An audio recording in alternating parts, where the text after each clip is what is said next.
السلام عليكم ورحمة الله وبركاته.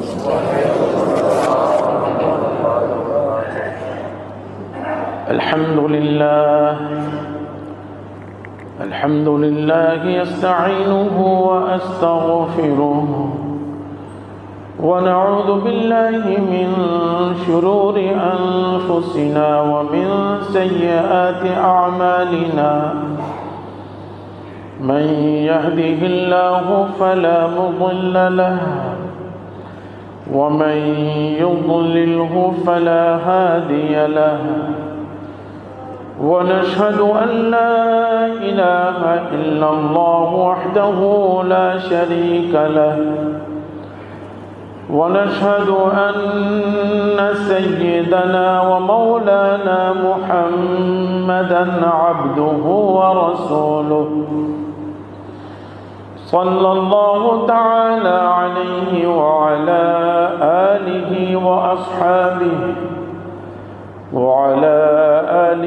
وأصحابه وبارك وسلم تسليما كثيرا. أما بعد فأعوذ بالله من الشيطان الرجيم. بسم الله الرحمن الرحيم.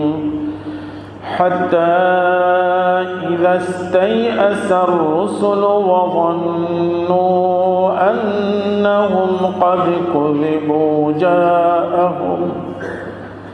جاءهم نصرنا فنجي من نشاء ولا يرد بأسنا عن القوم المجرمين.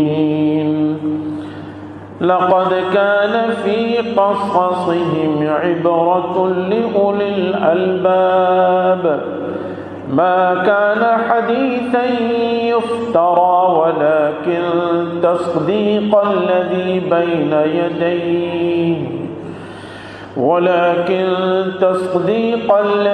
بين يديه وتفصيل كل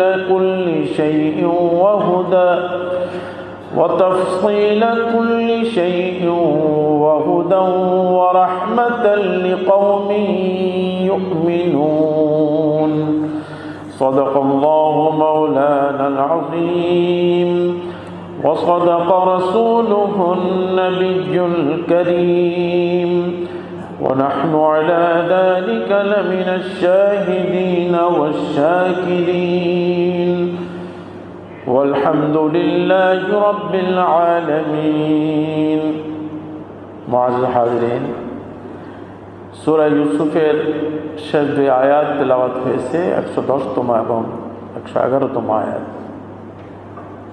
আল্লাহ রাব্বুল আলামিন আম্বিয়ায়ে কিরাম আলাইহিসসালাতু ওয়াসসালামের দায়িত্ব পালনের মাঝে যে মেহনত করেছেন আম্বিয়ায়ে কিরাম আলাইহিসসালামরা, সেই মেহনত কেন্দ্রিক ওনাদের যে পরিস্থিতি হয়েছিল সেটার একটা চিত্র পেশ করেছেন এই আয়াতগুলিতে।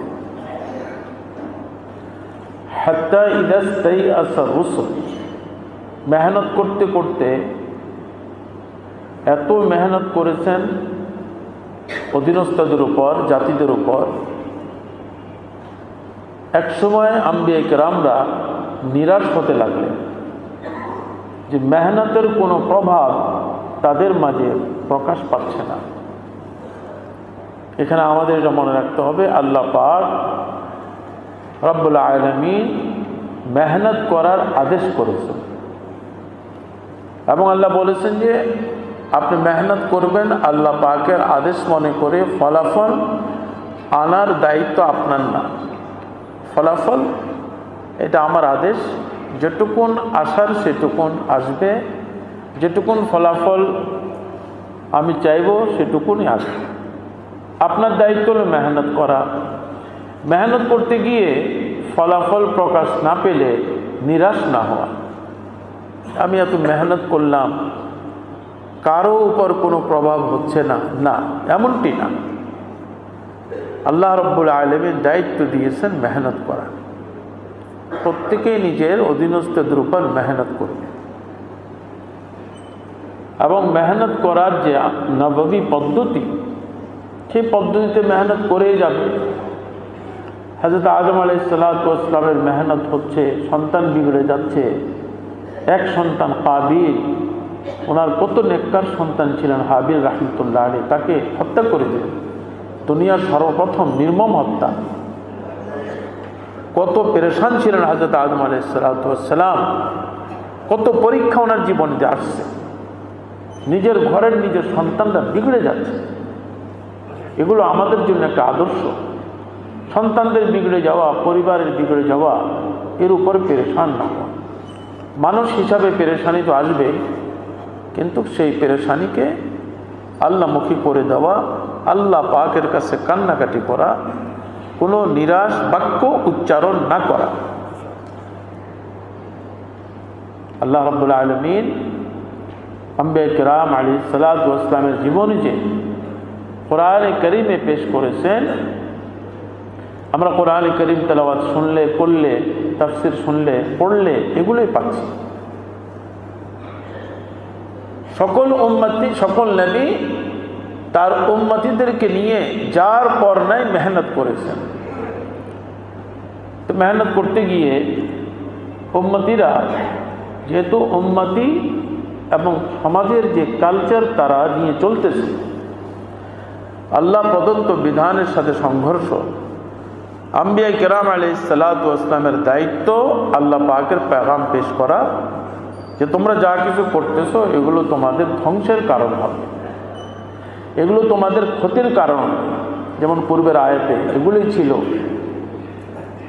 আল্লাহ পাক জানিয়েছেন যে ওয়ালাদারুল আখিরাতে খায়র, আখিরাতের যে সফলতা, আখিরাতের যে অবস্থান, আখিরাতের যে নিবাস, এটাই হলো উত্তম মুত্তাকিনদের জন্য। মুত্তাকি মানেই হলো যারা শিরক থেকে বাঁচবে, সমাজের আল্লাহ বিদ্রোহী বিধান থেকে নিজেকে বাঁচাবে এবং নিজের চেষ্টা এবং সম্ভব অনুযায়ী নিজে তো আমল করবেই, অধীনস্থ যারা আছে তাদেরকে আল্লাহ পাকের হিদায়াত অনুযায়ী দাওয়াতের দায়িত্ব পালন করবে, করতেই থাকবে, দাওয়াতের দায়িত্ব পালন করতেই থাকবে। ঘরের পরিবেশে দ্বীনের পরিবেশ আনতে পারতেছি না, মেহনত জারি রাখা। ও আনফুসাকুম, আল্লাহ পাক বলেছেন যে নিজের মাঝেও তুমি দাওয়াতে মেহনত করো, নিজেকেও বাঁচা। নিজেকে বাঁচাতে পারি না, গুনাহ হয়ে যায়। নিজেকে বাঁচাবার চেষ্টা করা, বারবার চেষ্টা করা, আল্লাহ পাক এটা আদেশ করেছে। ও আনফুসাকুম, প্রত্যেক ব্যক্তির দায়িত্ব নিজেকে বাঁচাবার জন্য চেষ্টা এবং মেহনত করে যাওয়া। ওয়া আহলিকুম, আহলি বলা হয় আহলিকুম পরিবার, পরিবারের সদস্যদের উপরে মেহনত করতে থাকা। আম্বিয়া কিরাম আলাইহিসসালাতু ওয়াসসালামরা পরিবারের সদস্যের উপর কত মেহনত করেছেন। হযরতে ইয়াকুব আলাইহিস সালামের জীবনী, ইউসুফ আলাইহিস সালামের জীবনী আমরা শুনতেছি। পরিবারের সদস্যদের উপর ওনারা কত মেহনত করেছেন। আমার পরিবার, আমার ছেলে, আমার মেয়ে, আমার স্ত্রী, আমার ঘরে যারা আছে অধীনস্থরা, এরা আমার পরিবারের সদস্য। এদের উপর মেহনত করা, এদেরকে দ্বীন মুখে বানানো, এদেরকে আল্লাহ পাকের বিধানের উপর প্রতিষ্ঠিত করা, এটা কত বড় দায়িত্ব আল্লাহ পাক আমাকে দিয়েছে। পরিবারের সদস্যদেরকে ভুলে না যাওয়া। ও আনফুসাকুম মানে আমি নিজেকেও ভুলে যাব না। আল্লাহ পাক আমার উপরে দায়িত্ব দিয়েছেন আমাকে সংশোধন করা, নিজেকে সংশোধন করা, এটাও আল্লাহ পাক দায়িত্ব দিয়েছেন। এবং বলে ও আনফুসাকুম ওয়া আহলিকুম, সন্তানাদি, বিবি বাচ্চা, দাওয়াতি মেহনত, দ্বীনের কাজ করে যাওয়া, মেহনত করতে থাকা, প্রতিবেশীদের উপর মেহনত করতেই থাকা, কোনো দিনও নিরাশ না হোক। আল্লাহ পাকের হিদায়াত এটা। তো সূরা ইউসুফের 110তম আয়াত আল্লাহ পাক পেশ করেন, হাত্তা ইদাস্তাইআসা রুসুল, আম্বিয়া কিরাম আলাইহিসসালাতু ওয়াসসালামরা মেহনত করতে করতে একসময় ওনারাও নিরাশ হয়ে যেতেন। দেখেন নবীরাও নিরাশ হয়ে যেতেন। মানে পরিস্থিতি এমন যে কোনোভাবেই মেনে নিচ্ছে না, হেদায়েতের কথা কোনোভাবেই গ্রহণ করতেছে না, এমনও পরিস্থিতি হয়। আম্বিয়া আলাইহিস সালাতু ওয়াস সালামের জীবনী আমরা আলোচনা শুনে আসতেছি, এত মেহনত করতেছেন ওনারা। হযরত নূহ আলাইহিস সালাম, হযরত সালেহ আলাইহিস সালাম, হযরত হুদ আলাইহিস সালাম, হযরত শুআয়ব আলাইহিস সালাতু ওয়াস সালাম। আল্লাহ পাকে, আল্লাহ আমাদের সৃষ্টি করেছেন, এই জমিন আল্লাহ, আসমান আল্লাহ, সব কিছু আল্লাহ পাকে। আমরা জানি, আমরা বলি, কিন্তু মানি না। সাময়িক পরিস্থিতির উপর আমরা প্রভাবিত হয়ে আল্লাহ পাকের সাথে বিদ্রোহ করে ফেলি। তো আম্বিয়া কেরাম আলাইহিস সালাতু ওয়াস সালামরা সেই বিদ্রোহীদের সামনে আল্লাহ পাকের পেগাম অন্তর নিংড়িয়ে পেশ করতেছে। সকল নবীরা পেশ করেছেন। অপরদিকে আল্লাহ রাব্বুল আলামিন একটা সুন্নত হলো, যারা আল্লাহ পাকের সাথে বিদ্রোহ করে, আল্লাহর বিধান যারা অস্বীকার করে, মানে না কথার দ্বারা বা কাজের দ্বারা, আল্লাহ তাদেরকে অনেক দুনিয়ার সামর্থ্য সামগ্রী এবং আল্লাহ তাআলা তাদেরকে অনেক ছাড় দিয়ে দেন। আল্লাহ সুন্নত এটা, ফামা হিলিল কাফিরিনা আমহিলহুম রুয়াইদা। আপনি তালাশ করে দেখবেন যে যারা আল্লাহ পাকের সাথে বিদ্রোহ করে তাদেরকে আল্লাহ কিভাবে ছাড় দিয়ে রেখেছে। এত অসহায় সন্তানদের, মানব জাতির সন্তানদেরকে ফিলিস্তিনের গাজাতে কিভাবে হত্যা করতেছে আপনি দেখেন, আল্লাহ পাক ছাড় দিয়ে রেখেছে। মানুষ মাঝে মাঝে পেরেশান হয়। আম্বিয়া কিরাম আলাইহিস সালাতু ওয়াস সালামের সাথে আল্লাহ পাকের ওয়াদা, ইন্না লানানসুরু রুসুলানা, আমি অবশ্যই রাসূলদেরকে সাহায্য করব। ওয়াল্লাযীনা আমানু, এবং রাসূলের উপর যারা ঈমান আনবে, রাসূলের হিদায়াত যারা মেনে চলবে, ব্যক্তিগত জীবনে, পারিবারিক জীবনে, সামাজিক জীবনে রাসূলের যারা সকল আইন আদেশ আদর্শ মেনে নিবে, তো আল্লাহ পাক বলতেছেন আমি অবশ্যই তাদেরকে সাহায্য করব। আল্লাহ পাক সাহায্যের ঘোষণা দিয়ে রাখছেন। এখন আম্বিয়া কিরামরা দেখতেছেন যে আমি এত মেহনত করতেছি, সাহায্য আসতেছে না, এমন একটা পরিস্থিতি হয়। পূর্বের সকল নবীদের জীবনী, আর নূহ আলাইহিস সালাম 950 বছর মেহনত করতেছেন, এত অত্যাচারিত হচ্ছেন, আল্লাহ পাক সাহায্যের ওয়াদা করে রেখেছেন, সাহায্য আসতেছে না। আল্লাহর সাহায্য আসাটা এটাই আল্লাহ পাক বুঝাচ্ছেন যে তোমার দায়িত্ব তুমি পালন করো, তোমার দায়িত্ব তুমি পালন করো। আমি বলেছি বলে আকিবাতুল মুত্তাকিন, যারা দায়িত্ব পালন করবে দুনিয়াতেও আমি সর্বশেষ তাদেরকে সফলতা দান করব, আর দুনিয়ার পরের জীবন হলো আসল জীবন, যেটা কবর থেকে শুরু হবে, সেখানে থেকে নিয়ে অনন্তকাল তারাই হবে সফল। আল্লাহ, তুমি শুধু দুনিয়ার 25, 30, 50 বছরের পিছনে পড়ে আসো, আসলটা ভুলে আসো। আম্বিয়া কেরাম এই আদর্শ শিক্ষা দিচ্ছেন, এ দুনিয়ার এই নেশা থেকে বেরিয়ে আসো, এটা বিশাল একটা পরীক্ষার জায়গা। ওয়ানাবলুকুম বিশ-শাররি ওয়াল খায়রি ফিতনা।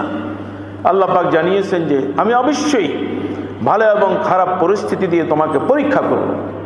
তুমি কি করতেছো? ভালো পরিস্থিতিতে আমার কৃতজ্ঞতা প্রকাশ করে আমার গোলামি করতেছো, না তুমি তোমার নিজের নফসের খায়েশের গোলামি করতেছো? আর পরীক্ষার পরিস্থিতিতেও তুমি কি করতেছো সেটাও আমি দেখব। আল্লাহ পাকের ইরশাদ ফরমান সূরাতুল বাকারা 214তম আয়াতে, আম হাসিবতুম আন তাদখুলুল জান্নাহ, তোমরা কি মনে করেছো যে তোমরা জান্নাতে বাস চলে যাবা, 2-4 নামাজ পড়ে বা কিছু করে এমনি জান্নাতে চলে যাবা? ওয়ালাম্মা ইয়াতিকুম মাসালুল লাযীনা খালু মিন ক্বাবলিকুম, অথচ তোমাদের উপর তোমাদের পূর্ববর্তী লোকদের অনুরূপ অবস্থা আসেনি এখনো, তোমরা এমনি জান্নাতে চলে যাবা? আরে আমি তো পরীক্ষা করবো, আমি বলছি ওয়ানাবলুকুম, অন্য আয়াতে ওয়ালানাবলুওয়ান্নাকুম, অবশ্যই পরীক্ষা করব। পরীক্ষা কিসের? যেহেতু দুনিয়াতে আসার পূর্বে আমরা আল্লাহ পাকের সামনে ওয়াদা করেছি, আল্লাহ আমাদেরকে কোনো বাধ্য করেন নাই। আল্লাহ পাক চয়েস দিয়েছিলেন আসমান জমিন এবং পাহাড় পর্বত সকল সৃষ্টিকে, আমি সব কিছু বানিয়েছি, আমার আদেশ কারা আমার এই দায়িত্ব পালন করবা। ইন্না আরাজনাল আমানাতা আলাস সামাওয়াতি ওয়াল আরদ, আসমান জমিন পাহাড় পর্বত বলে আল্লাহ আমরা পারবো না।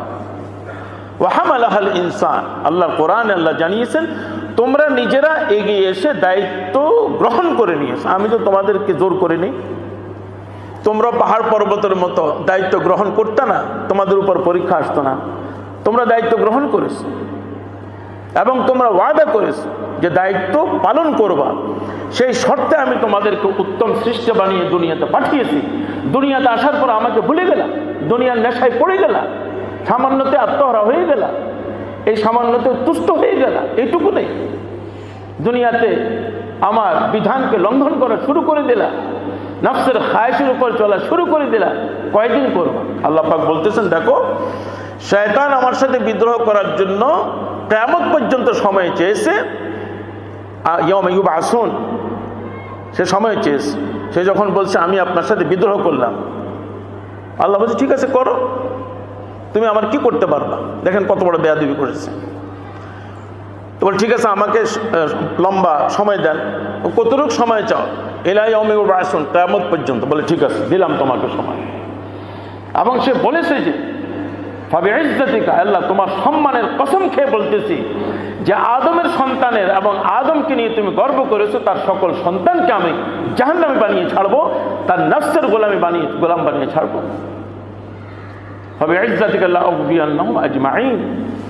তবে সে এটাও বলেছে ইল্লা ইবাদাকা মিনহুল মুখলাসিন, আল্লাহ তোমার যারা গোলামি করবে তাদের উপর আমার কিছুই চলবে না। আল্লাহ বলেছেন ইন্না ইবাদি লাইসা লাকা আলাইহিম মিন সুলতান, যারা আমার গোলামি করবে তুই কিছুই করতে পারবি না। আর যারা নফসের গোলামি করবে, সমাজের গোলামি করবে, আমি তোকে তার উপর ছেড়ে দিব। সে তোর গোলামি করবে, আমার গোলামি করতে তার কষ্ট হবে। আল্লাহ তো সব বলেই দিয়েছেন। তো শয়তানকেও আল্লাহ তাআলা কিয়ামত পর্যন্ত সময় দিয়েছেন। তো শয়তানের অনুসারীদেরকেও আল্লাহ লম্বা সময় দিয়ে থাকেন। নূহ আলাইহিস সালামকে, জাতিকে আল্লাহ 950 বছর সময় দিয়েছেন। কত অত্যাচার করেছে আপনি দেখেন, আল্লাহ নবী নির্যাতিত হচ্ছে। এক সময় আল্লাহ নবী নিরাশ হয়ে যেতেন। কোরআনে আল্লাহ পাক বলতেছেন, যে আয়াত পড়েছিলাম সেখানে আল্লাহ বলতেছেন সূরা বাকারার, তোমরা এমনিতেই জান্নাতে চলে যাবা, জান্নাতের খায়েশ করতেছো, এখনো তো তোমাদের উপর সেই অবস্থা আসে নাই যে পূর্ববর্তী লোকদের উপর যা হয়েছে তাদের উপর কি হয়েছে? মাসাতহুমুল বাসা, বাসা বলা হয় অভাব অনটন, তাদেরকে ঘায়েল করেছিল, স্পর্শ করেছিল অভাব অনটন, খাওয়ার মতো লোকমা ছিল না তাদের, এমন পরীক্ষা তাদের উপর এসেছিল। বাসা ওয়াদ-দাররা মানে রোগ যাতনা, এত রোগ, এত মহামারী, এত কষ্ট দিয়ে গিয়েছে। মানুষ অনেকে বলে যে সকল রোগ আমাদের উপরে আসছে, আমার উপরে আসছে, আমার বাচ্চা, ঘরের মধ্যে সবাই রোগী, ঘরের মধ্যে সবাই অসুস্থ, কারো সব ব্লক হয়ে গিয়েছে, কেউ আইসিইউতে আছে, একের পর এক অসুস্থ। বলে না অনেকে যে কি হলো এটা, আমার ঘরে একের পর এক একজন অসুস্থ হতে আর ভালোই হচ্ছে না। আল্লাহ এটাকে বলেন যে দররা বলা রোগ, রোগ আসলে তো আসেই আসে, এটা আল্লাহ পরীক্ষা করে। অন্য হাদিসে আমরা আলোচনা আসছে যে এই সকল রোগের কারণে আল্লাহ রাব্বুল আলামিন তার গুনাহ এমনভাবে মাফ করে দেন রব্বুল আলামিন। রাসূলুল্লাহ সাল্লাল্লাহু আলাইহি ওয়াসাল্লাম জানিয়েছেন যে সে জমিনে বিচরণ করে যে তার উপর কোনো গুনাহ নেই, সে জান্নাতি হয়ে বিচরণ করে। সফলতা তো এইটাই। তো রোগ যাতনা বলে যে তুমি ঘাবড়াবা না, পূর্বের জাতির উপরে তোমাদের কেউ ভয়াবহ রোগ যাতনা এসেছে। আইয়ুব আলাইহিস সালামের ঘটনাও আল্লাহ নবীদেরকে কেমন রোগ যাতনা দিয়েছেন, ওনার ঘটনাও সামনে আসবে। কোন রেওয়ায়ে চলে যায় 17 বছর ভয়াবহ রোগে আক্রান্ত ছিলেন হযরত আইয়ুব আলাইহিস সালাতু ওয়াস সালাম। আল্লাহর তো প্রিয় নবী, উফ করেন নাই, শব্দ করেন নাই, সবর করেছেন। আমার আল্লাহ আমাকে পরীক্ষা নিচ্ছেন। সকল সন্তানাদি, মাল সম্পদ সব আল্লাহ নিয়ে গিয়েছিলেন। মাসাতহুমুল বাসা ওয়াদ-দাররা, বাসা বলা হয় অভাব অনটন, দাররা বলা হয় রোগ যাতনা, ভয়াবহ রোগে আক্রান্ত হয়ে গিয়েছে। এমন ক্যান্সারের রোগে আক্রান্ত হয়ে গিয়েছে, চিকিৎসা করতে পারতেছে না, ঘর বিক্রি করতেছে, দোকান বিক্রি করতে, সব বিক্রি করতেছে। এটাকে বলা হয় দাররা। পুরা ঘর এবং পুরা ফ্যামিলি সব পেরেশান হয়ে গিয়েছে যে এত দোয়া করতেছি, এত খতম করতেছি, এত তেলাওয়াত করতেছি, বিপদ যাচ্ছে। আল্লাহ বলতেছেন বুঝা না, তুমি আমার কাছ থেকে জান্নাত চেয়েছো, আমি বললাম যে তোমাদেরকে আমি পরীক্ষা করব, এখন পরীক্ষা করতেছি। আল্লাহ এক একজনকে এক এক ধরনের পরীক্ষা করে, কারো সম্পদ নিয়ে যায়, কারো আল্লাহ সুস্থতা নিয়ে যায়, এক এক রকমের পরীক্ষা আল্লাহ এক এক সময় করেন। এবং পরীক্ষার পর্যায়ে এমন হয় ওয়াজুলজিলু, জুলজিল মানে যেমন মাটির মাঝে, জমিনের মাঝে ভূমিকম্প হয়, আল্লাহ রাব্বুল আলামিন বলে যে তারা প্রকম্পিত হয়ে যায়। ঘরের মাঝে ভূমিকম্পের মতো পরিস্থিতি, যেদিকে তাকাই সেদিকে রোগ, অমুক সন্তান পড়ে আছে, অমুকের পা ভেঙে গেছে, অমুকের এটা। ওয়াজুলজিলু প্রকম্পিত হয়ে যাওয়া।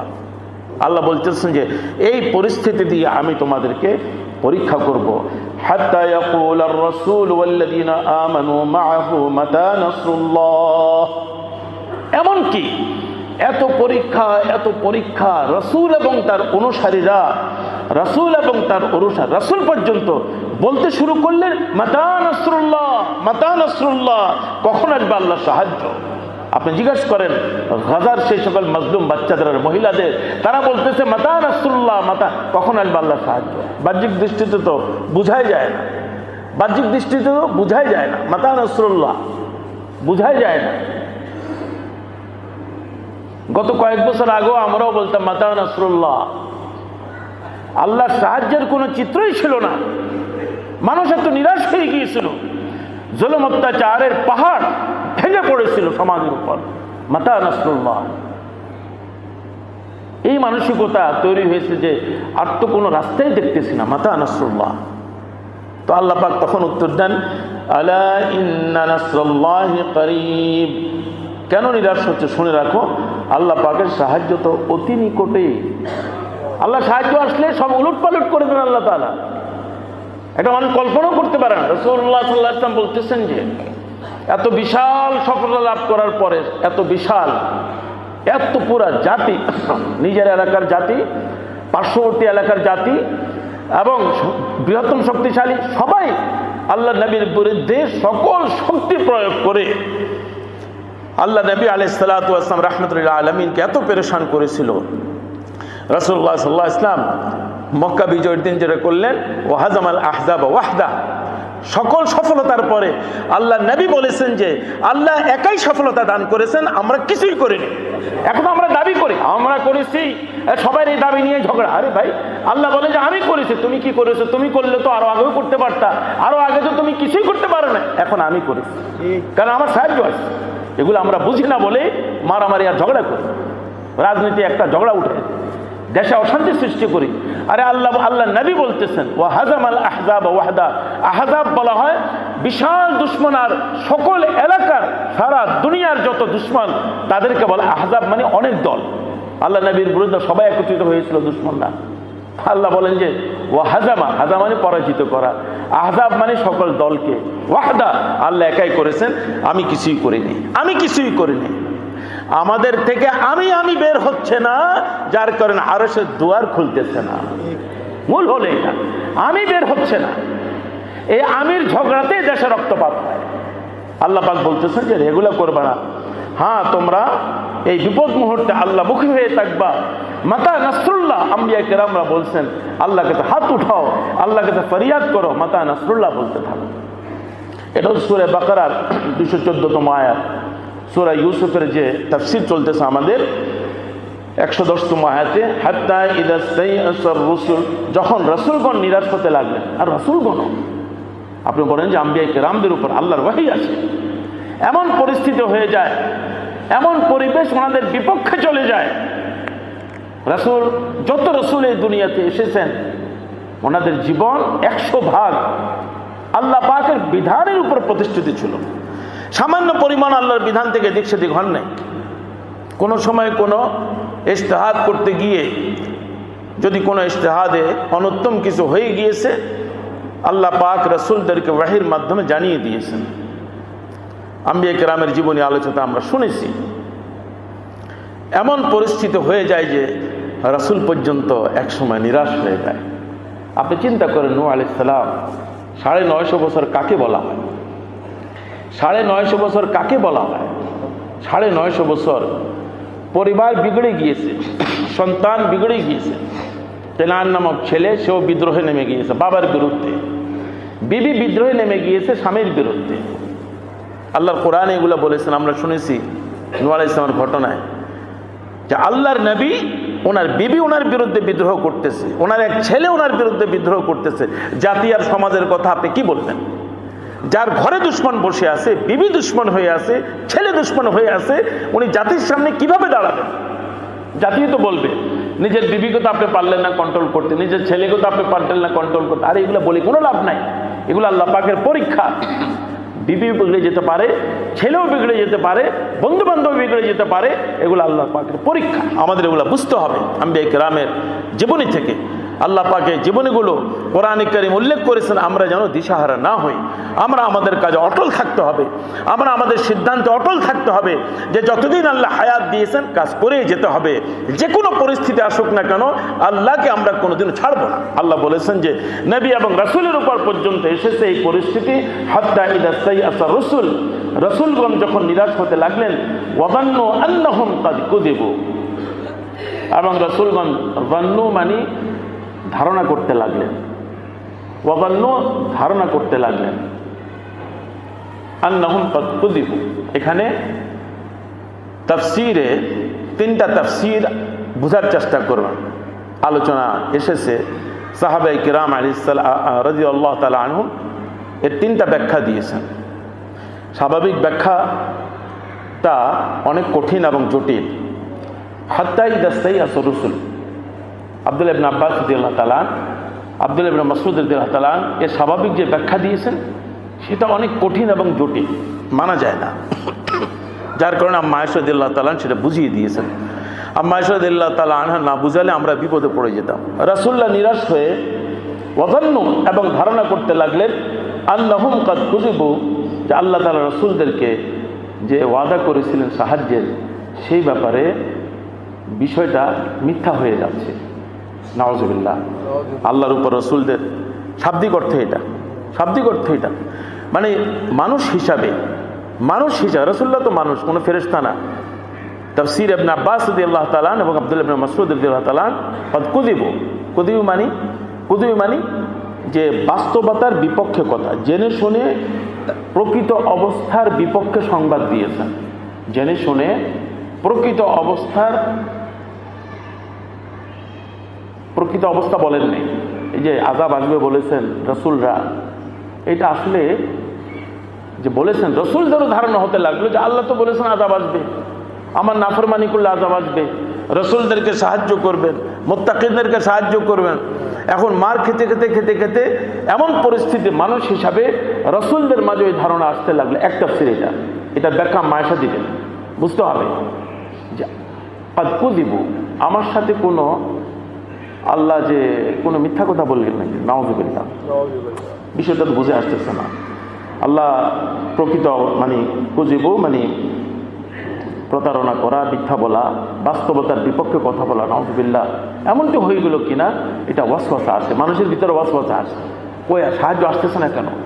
আল্লাহ ওয়াদা করেছেন, অনেকে বলে না নামাজি হলে, দিনদার হলে আল্লাহ বরকত দিবেন, কই বরকতটা হচ্ছে না, আমার ব্যবসাও শেষ হয়ে যাচ্ছে, বাচ্চারাও শেষ হয়ে যাচ্ছে। ঘটনাটা কি? এমন একটা পরিস্থিতি হয়। আল্লাহ যত ওয়াদা করেছেন, আমি তাহাজ্জুদও পড়তেছি, অনেকের এই ধরনের ধারণা হয়, আমি তাহাজ্জুদও পড়তেছি, আমি যাকাতও দিচ্ছি, আমি সব কিছু করতেছি, তা আমার কেন এত ব্যবসায় লস হয়? আমি শতের উপর চলতেছি, তারপরও আমার উপর কেন? আরে এটা তো রাসূলদের উপর হয়েছে। আল্লাহ তাআলা বলতেছেন ওয়াজুলজিলু জিলজালান শাদীদা, আমি তোমাকে এমনভাবে প্রকম্পিত করবে যে তুমি নড়ে যাবা, এটা তোমার পরীক্ষা। এবং রাসূলুল্লাহ সাল্লাল্লাহু আলাইহি ওয়াসাল্লাম জানিয়েছেন যার ঈমান যত মজবুত হবে তার পরীক্ষা সেরূপ হবে। আম্বিয়া কিরামের যে পরীক্ষা সেটা আমাদের উপর হবে না। আমাদের দুর্বল ঈমান আল্লাহ আমাদেরকে সামান্য কিছু ধাক্কা দেন, শুধু এইটুকু, আল্লাহ বেশি করেন না আমাদেরকে। যার যতটুকু ঈমান সেই ঈমান হিসাবে তার সমস্যা হয়।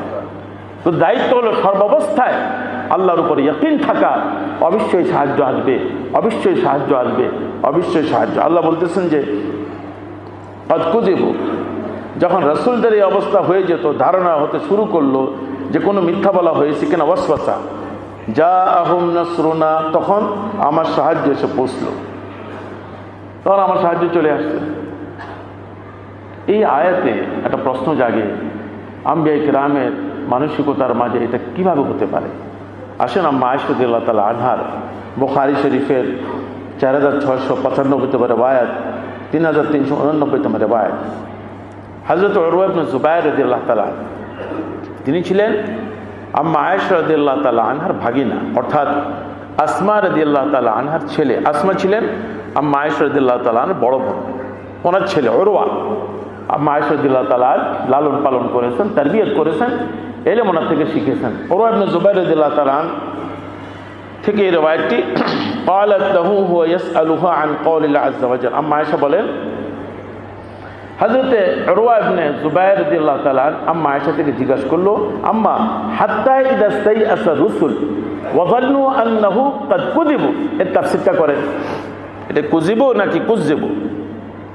কুযিবু মানে রাসূলদের অন্তরে আসছে যে মিথ্যা বলা হয়েছে, কুযিবু মানে রাসূলকে মিথ্যারোপ করেছে অন্যরা, জাতিরা রাসূলকে, যে আপনি মিথ্যা কথা বলছেন, ওই আযাব তো এটা আপনি বানায় বানায় কথা বলছেন, আল্লাহ বলে নাই, এটা জাতি রাসূলকে মিথ্যাবাদী বলেছে, পার্থক্য আছে।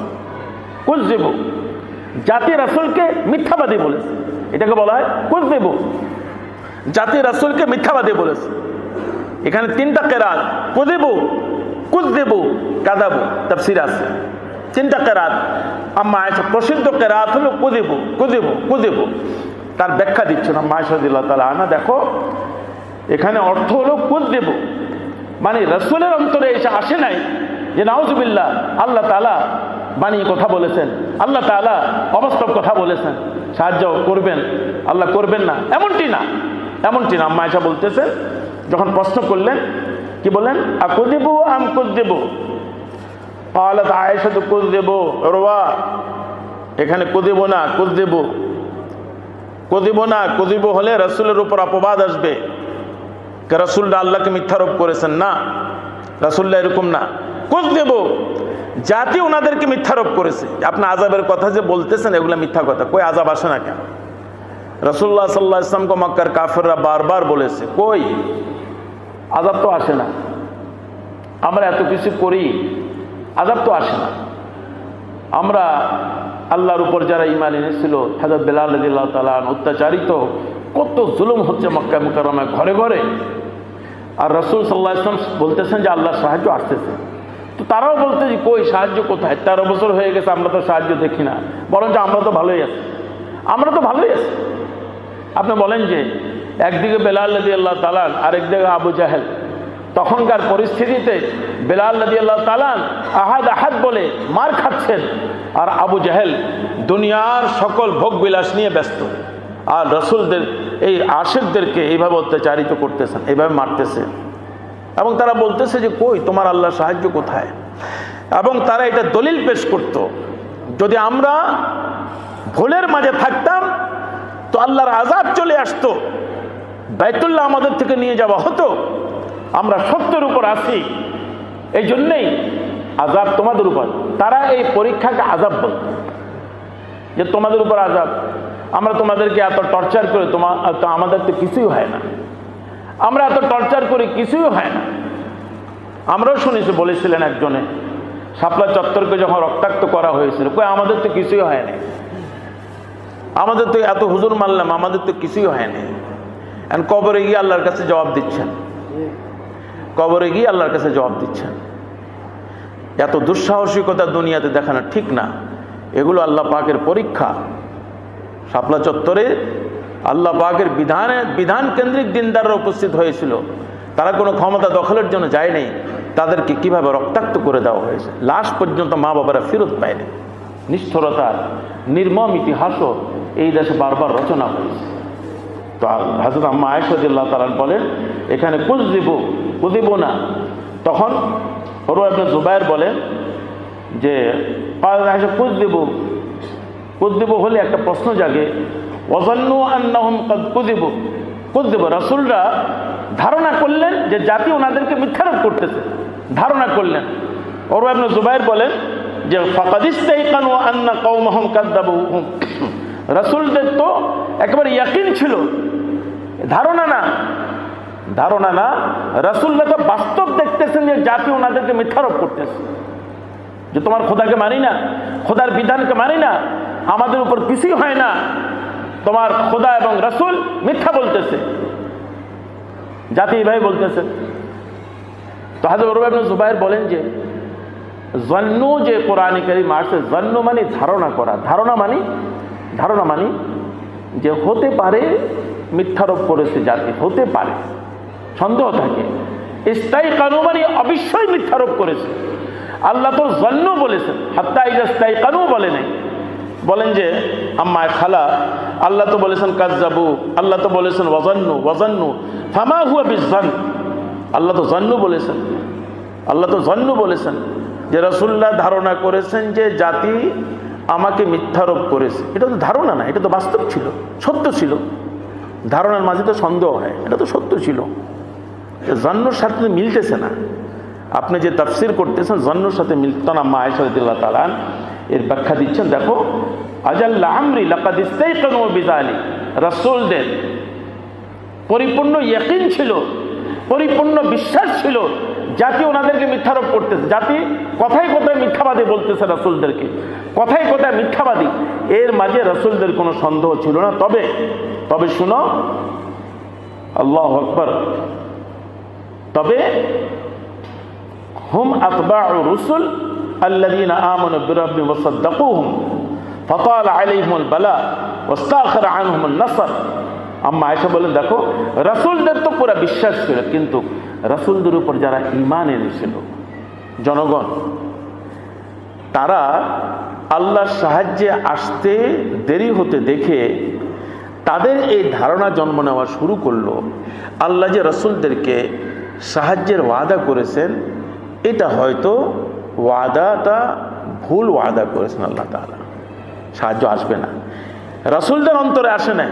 রাসূলদের উপর যারা ঈমান এনেছেন, সাধারণ মুসলমান জনগণ, তাদের অবস্থা এটা হয়েছিল কাদ কুযিবু, যে রাসূলদের সাথে বানিয়ে কথা বলা হয়েছে আল্লাহ সাহায্য করবে না, আমাদেরকে আল্লাহ শেষ করে দিবেন।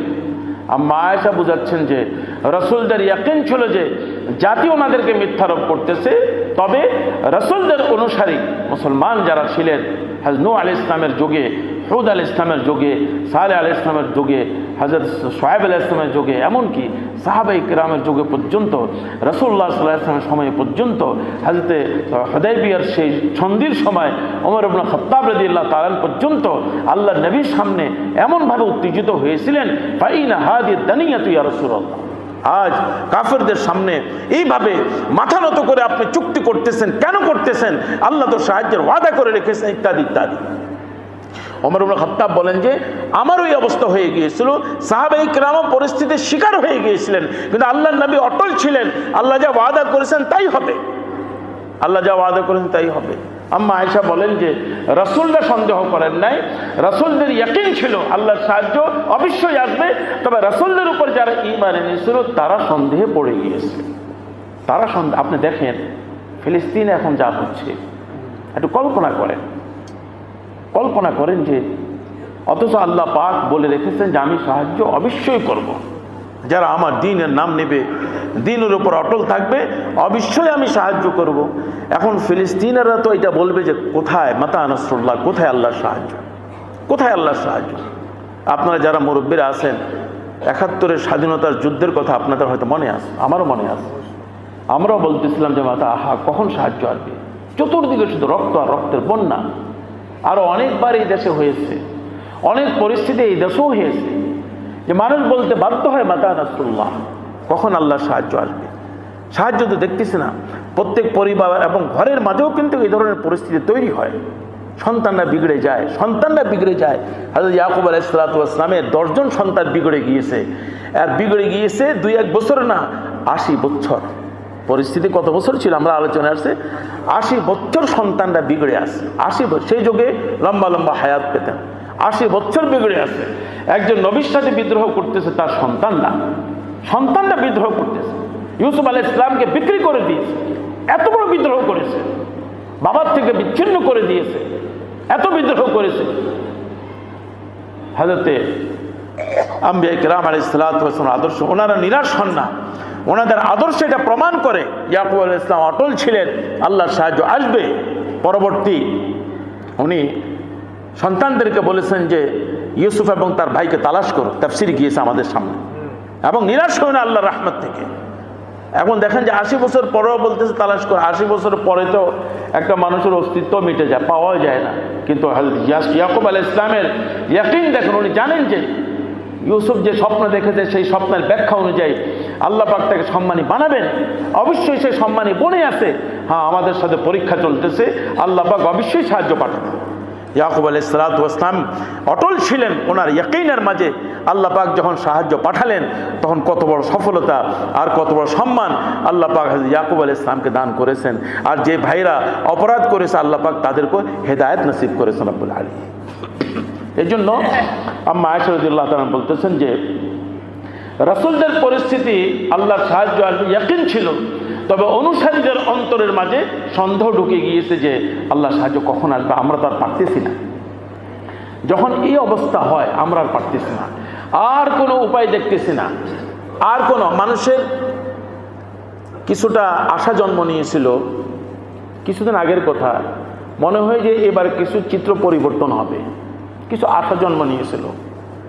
কিন্তু যখন সে আশাতে পানি ফেরত গেল, পানি চলে আসলো, সে আশা যখন ডুবে গেল, ঘোষণা হলো যে না, একেবারে সুন্দর নির্বাচন হয়েছে, কোনো কিছুই হয়নি। অথচ আমি ভোট দিতে গিয়ে যখন গিয়েছি তখন টিচার ট্রেনিং কলেজের দায়িত্বশীল বলে যে 1:30টার দিকে আমি গিয়েছি, বলে 3% মতো ভোট কাস্ট হয়েছে, কেউ আসতেছে না। আপনাদের এলাকায় কেউ আমি জানি না, আমি বুঝাবার জন্য বলতেছি দৃষ্টান্তগুলো। হঠাৎ করে কিভাবে এত % ভোট হয়ে গেল, হঠাৎ করে কিভাবে হলো? তো আগের দিন পর্যন্ত মানুষ একটু আশাবাদী ছিল কিছু একটা পরিবর্তন হবে, কিন্তু ঘোষণার পরে মানুষ নিরাশ হয়ে গেছে। এই কথা আল্লাহ বলতেছেন, হাত্তা ইযা ইসতাইয়াসা রাসূল, রাসূলরা পর্যন্ত নিরাশ হয়ে গেছে। ওয়াযান্নু আন্নাহুম কাদ কুযিবু, এবং রাসূলের অনুসারীদের ধারণা তৈরি হতে লাগলো, এত রক্ত ঝরলো, এত কষ্ট করলাম, আল্লাহ সাহায্য কেন আসতেছে না? আল্লাহ সাহায্যের ব্যাপারটা কোনো মিথ্যা নাকি? এই ধারণা যখন হয়ে যায় তো আল্লাহ পাক বলেন যে হঠাৎ করে আমার সাহায্য চলে আসে। এটা আল্লাহর সাহায্য চলে আসে। আমাদের যারা 60 বছর বয়স হয়েছে, এ বাংলাদেশে এই চিত্র বারবার হয়েছে, বারবার নিরাশ হয়েছে। আল্লাহ পাক বারবার সাহায্যের আলো, আল্লাহ পাক সূর্যের আলোর মতো দেখিয়েছেন রব্বুল আলামিন। আল্লাহর এই নিয়ামতের মূল্যায়ন করা দরকার এবং কদর করা দরকার। আল্লাহ নিয়ামত দিয়েও কিন্তু পরীক্ষা করেন। আমি নিয়ামত দিয়েছি, আমি সাহায্য করেছি, এখন যদি আবার বিদ্রোহ করো আবার বিপদ আসবে। এই জন্য আম্বিয়া কিরামের যে জীবনী আলোচনা চলতেছে, হযরতে ইউসুফ আলাইহিস সালাতু ওয়াস সালাম জীবনীর শেষে হাত্তা ইযা ইসতাইয়াসা রাসূল ওয়া যান্নু আন্নাহুম কাদ কুযিবু। আসেন এবার কুযিবুর ব্যাখ্যা কি?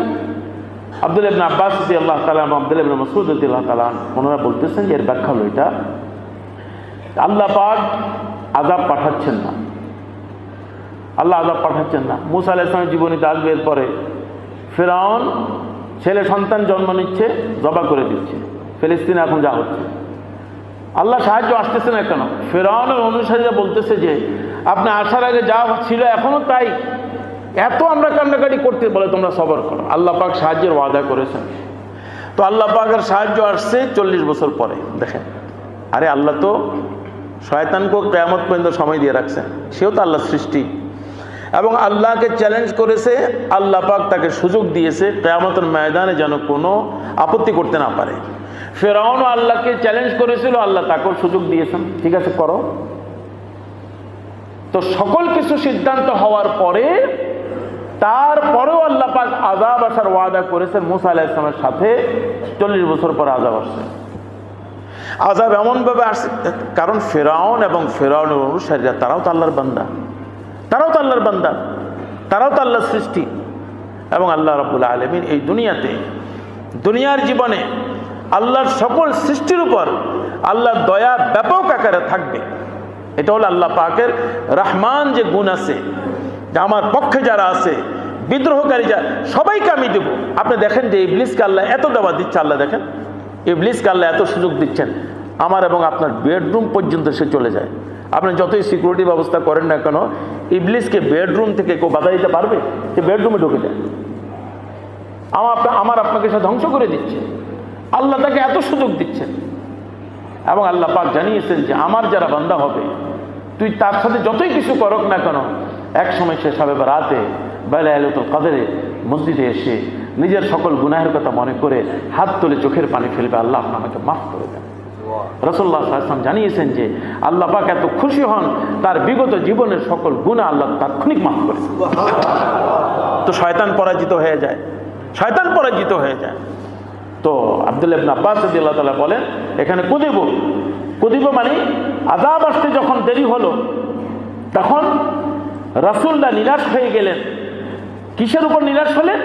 আল্লাহর আযাব আসবে না এটার উপর না, এখন আমার জাতি তো আমার বিপক্ষে চলে যাবে। এতদিন তো বুঝিয়ে শুনিয়ে রেখেছি যে আযাব আসবে, আমরা সফল হয়ে যাব, এখন তো আসতেছে না দেখে এরা তো সব বিগড়ে যাবে। কুযিবের ব্যাখ্যা দিচ্ছেন আব্দুল্লাহ ইবনে আব্বাস রাদিয়াল্লাহু তাআলা, আব্দুল্লাহ ইবনে মাসউদ রাদিয়াল্লাহু তাআলা, আল্লাহর ওয়াদা তো সঠিক, কিন্তু আল্লাহ পাক ওয়াদা করার সাথে সাথে আল্লাহ যে সময় নির্ধারণ করে রেখেছেন সেই সময় রাসূলকে আল্লাহ বলেন না। এখন রাসূল বলে দিয়েছেন যে অতি সত্বর চলে আসবে।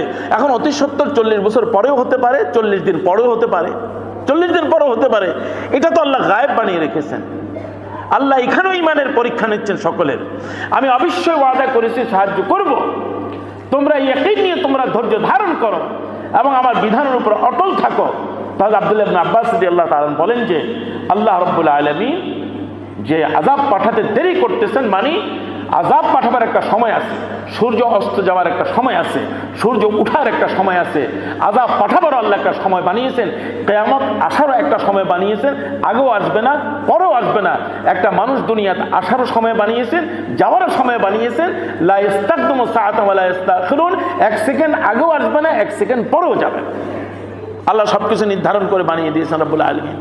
তো আল্লাহ তাআলার রাসূলের অনুসারীরা রাসূলুল্লাহ ধারণা করতে লাগলেন এখন তো আমার অনুসারীরা আমার বিপক্ষে চলে যাবে এবং তারা বলবে যে আপনি মিথ্যা কথা বলেছেন। আল্লাহ তাআলার দিকে নিসবত করে সাহায্য আসবে, আপনি মিথ্যা কথা বলেছেন। এবং আম্বিয়া কেরামরা আতঙ্কিত হয়ে যাচ্ছেন যে আমার অনুসারীরা মুরতাদ হয়ে যাওয়ার সম্ভাবনা, দিন ছেড়ে দেওয়ার সম্ভাবনা। তো কুযিবুর ব্যাখ্যা এটা দিয়েছেন যে আম্বিয়া কেরাম আলাইহিসসালাতু ওয়াসসালামরা তো আল্লাহর উপর ইয়াকিন ছিল, ওনার অনুসারীদের ব্যাপারে আম্বিয়া কেরামরা আতঙ্কিত হয়ে যান, আযাব আসতে দেরি হচ্ছে, আমার অনুসারীরা ঈমান হারা হয়ে যাওয়ার সম্ভাবনা। আর কতদিন বরদাস্ত করবে, আর কতদিন ধৈর্য ধারণ করবে? আপনি একটু চিন্তা করে দেখেন, চোখ বন্ধ করে, গাজা এবং ফিলিস্তিনের কি অবস্থা এখন হচ্ছে, একটু চিন্তা করে দেখেন। ঠিক এই ধরনের পরিস্থিতি প্রত্যেক জাতির উপর আসে। তখন নিরাশ না হয়ে যে জাতি অটলভাবে থাকে, আল্লাহর সাহায্যের চিত্র এমনভাবে আসে সে জাতি কল্পনাও করতে পারে না। আপনি দেখেন যে কয়েক বছর পূর্বে আফগানিস্তানে যা করেছে, বম্বিং করতে করতে পাহাড়ে লুকিয়ে আছে, তাদের পরিবার থেকে তারা সব বিচ্ছিন্ন হয়ে গিয়েছিল, কারোর সাথে কারো দেখা নেই, এই পরিস্থিতি ছিল। এবং জীবন দিয়ে তারা যুদ্ধ করতেছে। ৭১ যা করেছিল আমাদের মুক্তিযোদ্ধারা, জীবন দিয়ে নিজের জাতিকে বাঁচাবার চেষ্টা করতেছিল। তো আল্লাহ তাআলা হঠাৎ করে এমন চিত্র করে দিলেন, এটা হঠাৎ করে হয়ে যায়। দুশমন পালিয়ে গেল, হেলিকপ্টার থেকে ঝরে পড়া শুরু হয়ে গেল। আমরা দেখছি না সবাই হেলিকপ্টারে ঝরে পড়ছে, এটাই হয়। আল্লাহ বলতেছেন যখন এই পরিস্থিতি হয় তখন হঠাৎ করেই যা আহম নাসরুনা, আমার সাহায্য এসে পড়ছে। আল্লাহর সাহায্য আসলে কি হয় বাকি আলোচনা আগামীকালকে হবে ইনশাআল্লাহ, আগামী সপ্তাহে হবে ইনশাআল্লাহ।